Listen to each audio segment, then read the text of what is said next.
Treatment कराएं या ना कराएं। लास्ट स्टेज वाले मरीज का सर्वाइवल बहुत बुरा होता है, लेस देन 20% होता है, मतलब 80% लोग मर जाते हैं। बिस्मिल्लाहिर्रहमानिर्रहीम। मैं प्रोफेसर काशिफ चन्नड़ हूँ, oral and maxillofacial surgery department में प्रोफेसर एंड चेयरमैन काम कर रहा हूँ। आज हम डिस्कस करेंगे कि कैंसर से कैसे बचा जा सकता है, अगर उसकी ट्रीटमेंट होनी है तो वो किस तरह होनी है। तो सबसे पहले बात करेंगे कि ओरल कैंसर है क्या। मुंह का कैंसर बेसिकली, जिसको आम जबान में मुंह का सरतान कहा जाता है, ये एक डिजीज जो है लिटरेचर कहती है कि 95% प्रिवेंटेबल है। 95% प्रिवेंटेबल का मकसद है कि अगर हम बुनियादी चीज़ों पे अमल करें और कुछ ऐसी चीज़ें हैं जिनको अगर हम ना इस्तेमाल करें तो वो कैंसर नहीं होगा। वो कौन सी चीज़ें हैं जिसकी वजह से ये कैंसर होता है, उसका बड़ा सबब जो हमारे पास कॉमनली चीज़ अवेलेबल है, जैसे पान, छालिया, नस्वा, गुटखा, मैनपुरी और स्मोकिंग, ये सारी चीज़ें जो होती हैं ये कैंसर कराने में एक अहम किरदार अदा करती हैं। दुनिया कहती है कि अगर ये चीज़ों को बंद किया जाए तो कैंसर ख़त्म हो सकता है। अगर आज से हम अगर ये बंद कर दें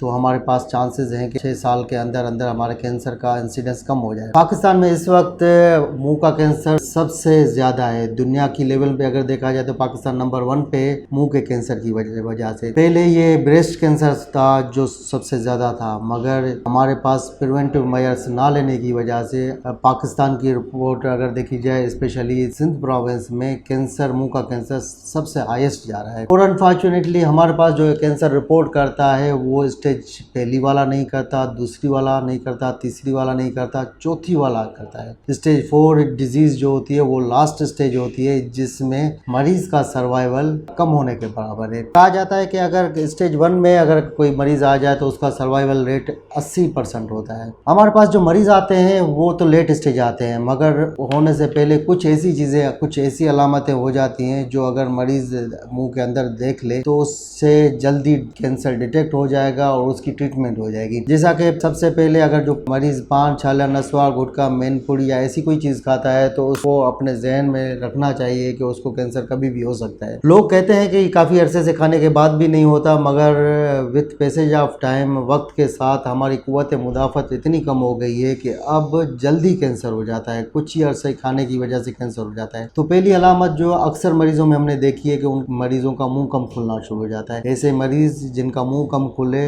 बराए करम वो हमारे पास आ जाएं या किसी हॉस्पिटल में चले जाएं, अपने ओरल कैविटी का एग्जामिनेशन कराएं और जो डेंटल सर्जन होगा या मैक्सिलोफेशियल सर्जन होगा उसको देखकर चेक करके बता सकता है कि उसको कोई कैंसर डेवलप हुआ या नहीं हुआ। इसके अलावा दूसरी अलामत होती है कोई छोटा सा छाला मुंह के अंदर डेवलप हो जाता है। छाले को अंग्रेजी में अल्सर कहते हैं। ऐसा अल्सर जो 7 से 14 दिन तक अगर किसी दवा से ठीक ना हो तो वो एक बड़ी अलामत होती है कि वो शायद कोई प्री मैलिग्नेंट या मैलिग्नेंट लीजन है। ऐसे केसेस में अगर जल्दी किसी हॉस्पिटल में रिपोर्ट हो जाएगा तो वो शायद अर्ली ट्रीट हो जाए। इसके अलावा जो चीज़ें होती हैं, सीवियर पेन, दर्द शुरू हो जाए, और दर्द अनफॉर्चुनेटली जो कैंसर में जो है ना इनिशियल स्टेज में दर्द नहीं होता, मगर जैसे जैसे डिजीज प्रोग्रेस करती है तो उसके बाद उसमें दर्द होना शुरू हो जाता है। तो दर्द की अलामत शुरू होते होते कैंसर की स्टेज बहुत ज़्यादा बढ़ जाती है। यही एक वाहिद रीज़न है जो हमें समझ में आता है कि कैंसर हमारे पास देर से रिपोर्ट होता है, क्योंकि कैंसर में दर्द लेट स्टेज में शुरू होता है। इसके अलावा कभी कभी हमारे पास मरीज आ जाते हैं with profuse bleeding. Profuse bleeding का मकसद है कि मुंह से ज़्यादा खून आना शुरू हो जाए। ऐसे केसेस में भी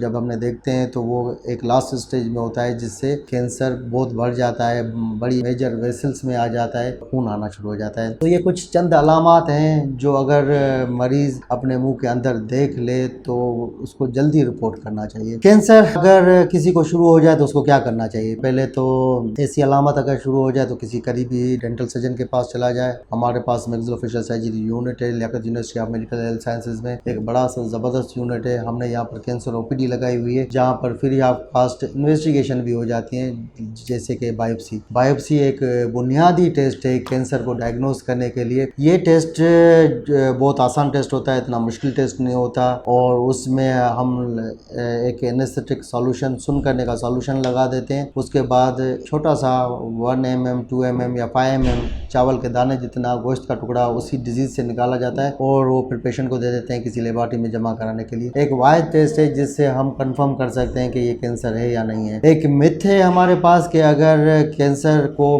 ब्लेड लग गया तो कैंसर बढ़ जाएगा, और इसी वजह से काफ़ी सारे लोग जो है वो बायोप्सी नहीं कराते। 6 महीने के बाद जब आ जाते हैं तो डिजीज इतनी बढ़ चुकी होती है के अगर बायोप्सी फिर कर भी दें तो कोई इसका फ़ायदा नहीं होता, क्योंकि वो एंड स्टेज में आ जाता है मरीज़। ये भी मैं बताना चाहूँगा कि ब्लेड लगने से कैंसर बढ़ता नहीं है, तशख़ीस का एक वाहिद हल है, मजबूरन हमें ये बायोप्सी करने की ज़रूरत पड़ती है। बायोप्सी के बाद जो होता है ट्रीटमेंट स्टार्ट हो जाता है। बायोप्सी जैसे ही कंफर्म हो जाती है कि मरीज़ को कैंसर है तो फिर सर्जरी के लिए प्लान किया जाता है, और सर्जरी के स्टेज 1 में 80% रिजल्ट होते हैं, और लास्ट स्टेज वाले मरीज़ का सर्वाइवल बहुत बुरा होता है, लेस देन 20% होता है, मतलब 80% लोग मर जाते हैं। ट्रीटमेंट कराएं या ना कराएं, 20% सर्वाइव करते हैं, वो भी सर्वाइवल इतना अच्छा नहीं होता, क्योंकि कैंसर की सर्जरी एब्लेटिव सर्जरी होती है, जिसमें जिस एरिया को कैंसर लग जाता है उसको निकाला जाता है और उसको फिर रिकंस्ट्रक्ट किया जाता है या बनाया जाता है किसी और जगह से गोश्त निकाल कर। तो वो जब गोश्त लगाया जाता है तो उसकी ज़िंदगी उस तरह नहीं होती जिस तरह वो नॉर्मल ज़िंदगी गुजारता है, तो तकलीफ दह ज़िंदगी होती है। और आज हमारा मकसद भी ये है कि मरीज़ों को इस तकलीफ से निजात दिलाई जाए, ताकि लोग ये चीज़ें इस्तेमाल ना करें, इस बीमारी से बच सकते हैं। ट्रीटमेंट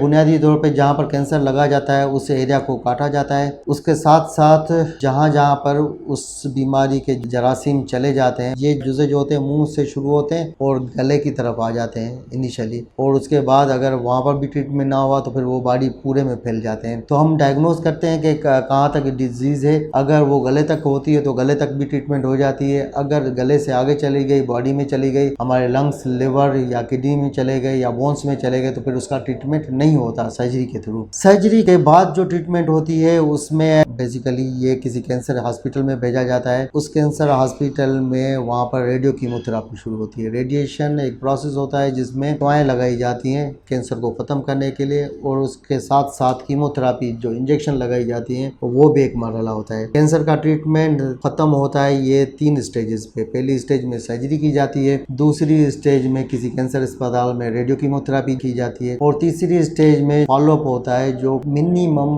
5 साल के लिए फॉलोअप होता है। अगर एक मरीज़ 5 साल तक जिंदा रहा और उसको वापस बीमारी नहीं आई तो उसका सर्वाइवल बहुत अच्छा होता है। तो ये 5 साल किसी न किसी हॉस्पिटल में जाना इंतहाई ज़रूरी होता है, क्योंकि ये बीमारी अगर 5 साल में आ गई तो उसके आउटकम और ज़्यादा बुरे हो जाते हैं। बीमारी से बचने का एक ही वाहिद हल है, जो हैबिट्स हैं जैसे पान, छालिया, नस्वार, गुटखा, मैनपुरी और स्मोकिंग, ये चीज़ें इस्तेमाल ना करें, पहली चीज़।